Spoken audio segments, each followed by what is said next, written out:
नमस्कार. मुक्त आयुर्वेदमध्ये सर्वांचे स्वागत. मी डॉक्टर किरण भोजराज, आपला आयुर्वेदिक डॉक्टर.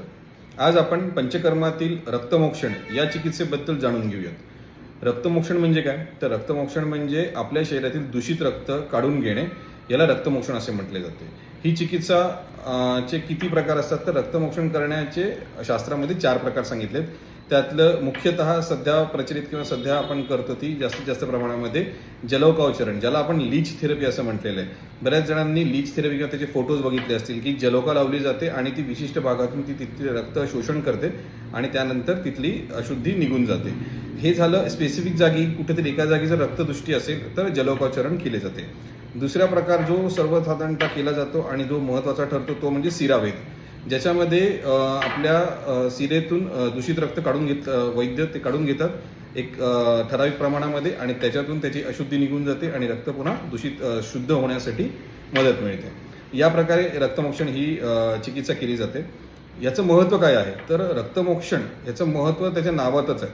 रक्तालाच आपण जीवन देणारा घटक असं म्हटलं आहे. आपलं जीवन जे आहे ते रक्तावरच अवलंबून आहे, हे सगळ्यांनाच माहीत आहे.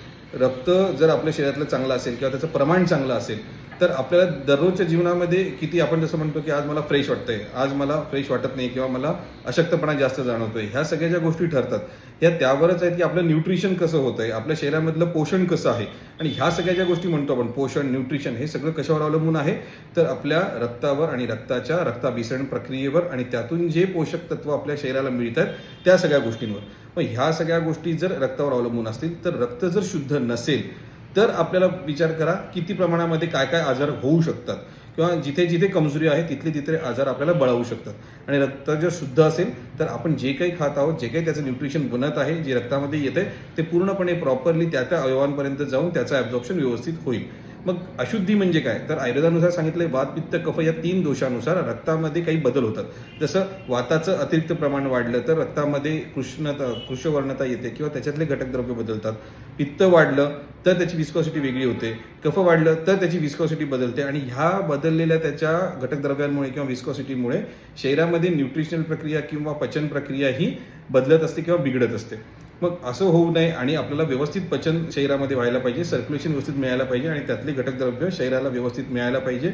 या अपेक्षेने आपल्याला रक्त शुद्ध असणं शरीरातलं खूप महत्त्वाचं आहे. मग हे आपण कसं ओळखणार? तर साधी गोष्ट आहे, आपण वैद्यांकडे जाणार, तिथे तुमची परीक्षण करणार, त्यानुसार ते तुमच्या प्रकृतीनुसार तुमच्या सिम्पटम्सनुसार तुम्हाला ते चेक करून सांगतील की रक्तदृष्टी आहे किंवा नाही आणि त्याची गरज कधी आहे नेमकी. हे तर त्यांचं काम आहे, ते बघून घेते. फक्त आपल्याला जाऊन त्यांना एकदा सल्ला घ्यायचा आहे. दुसरी गोष्ट झालं रक्तमोक्षण कधी करायला पाहिजे? तर जर आपण सर्वसाधारण बघितलं, आपण स्वस्थ व्यक्तीसाठी जर बघितलं तर सर्वसाधारण सर्वांनी 4 ते 6 महिन्यामध्ये वैद्यांच्या सल्ल्याने रक्तमोक्षण करून घ्यायलाच पाहिजे. रक्तमोक्षण करून घेतल्याने तुमच्या शरीरामध्ये नव्याने रक्त तयार होते, सगळ्या गोष्टींचे चांगल्या पद्धतीने चालना मिळते आणि एनर्जी चांगली टिकून राहते, जेणेकरून आपल्याला कुठलेही आजार, जसे की आपण जर बघितले रक्तदृष्टीमुळे कुठले कुठले आजार होतात, तर अगदी साध्यातले साधे आजार म्हणजे ज्याला आपण म्हणतो स्किन प्रॉब्लेम किंवा खाज येणे, फोड, कुटकुळी येणे, अशा साध्या आजारांपासून ते हार्ट स्ट्रोक, ब्रेन स्ट्रोकपर्यंतचे आजार हे रक्तदृष्टीमुळे उद्भवत असतात.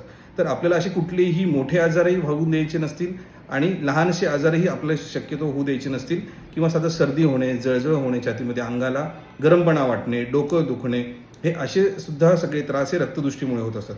आणि हे जर आपल्याला होऊ द्यायचे नसतील, गंभीर आजार जर टाळायचे असतील तर रक्तमोक्षण नियमितपणे आपण केलं गेलं पाहिजे. आपलं ब्लड प्रेशर याच्यामुळे नेहमी नियंत्रित राहतं, ब्लड प्रेशरचा त्रास होत नाही कधीही. ज्यांना ब्लड प्रेशरचा बीपी हाय, कोलेस्ट्रॉल असे त्रास असतील यांनी अवश्य रक्तमोक्षण ही चिकित्सेचा लाभ घ्यायलाच पाहिजे. ही जर चिकित्सा तुम्ही वेळेनुसार व्यवस्थित वैद्यांच्या सांगण्यानुसार जर केलात तर तुमचे हे सगळे आजार चांगल्या पद्धतीने कमी होतील, कंट्रोलमध्ये राहतील आणि तुम्हाला कधीही अनावश्यक कुठलाही त्रास होणार नाही. त्यामुळे स्वतःला व्यवस्थित आयुर्वेद वैद्यांना दाखवा, त्याच्यानुसार त्यांचा सल्ला घ्या आणि 6 महिन्यातून किंवा 4 महिन्यातून त्याच्या फरकाने रक्तमोक्षण या चिकित्सेचा लाभ घ्या. धन्यवाद. जय आयुर्वेद. स्वस्थ रहा, मस्त जगा.